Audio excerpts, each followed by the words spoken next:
especially teacups. Spotting an exceptional cup, they asked, "May we see that? We've never seen a cup quite so beautiful." As the lady handed it to them, suddenly the teacup spoke. "See, you won't understand. I have not always been a teacup. There was a time when I was just a lump of red clay. My master took me and rolled me and pounded and patted me over and over, and I yelled out, 'Don't do that, I don't like it, let me alone.' But he only smiled and gently said, 'Not yet.'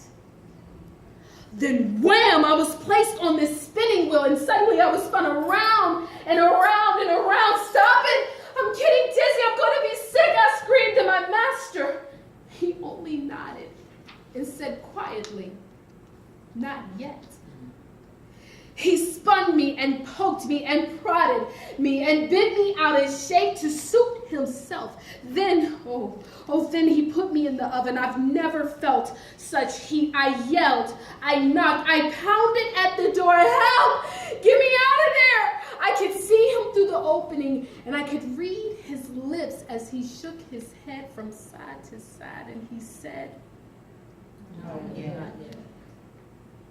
When I thought I couldn't bear it another minute, the door opened and carefully took me out and put me on the shelf where I began to cool. Whew, that felt so good. This is much better, I thought. But after I cooled, he picked me up and he brushed and painted me all over. The fumes were horrible. I thought I would gag. 'Oh, please stop it, I cried.' And he only shook his head from side to side and said, 'Oh, not yet.' Then suddenly he put me back into the oven. But this time it was not like the first. See, this time it was twice as hot. I just knew I would suffocate. I begged, I pleaded, I screamed, I cried. I was convinced I would never make it out. I was ready to give up. Just then, the door opened and he took me out and placed me on a shelf, and where I began to cool and waited. And all I could ask myself is, what is he going to do to me next? An hour later, he handed me a mirror and said, 'Look at yourself.' And I did, and I said, that's not me. That couldn't be me. It's beautiful. I'm beautiful." Quietly he spoke. "I want you to remember," then he said, "I know it hurt to be rolled and pounded and patted, but had I just let you alone, you would have dried up. I know it made you dizzy to be spun around and around on that wheel, but had I stopped, you would have crumbled. I know it hurt and was hot and disagreeable in that oven, but if I hadn't put you there, you would have cracked.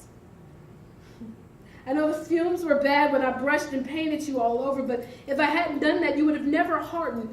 You would have never had any color in your life. Now, if I hadn't put you back in the oven the second time, you wouldn't have survived long enough because the hardness would not have held. Now, you are a finished product. Now you are what I had in mind when I first began with you."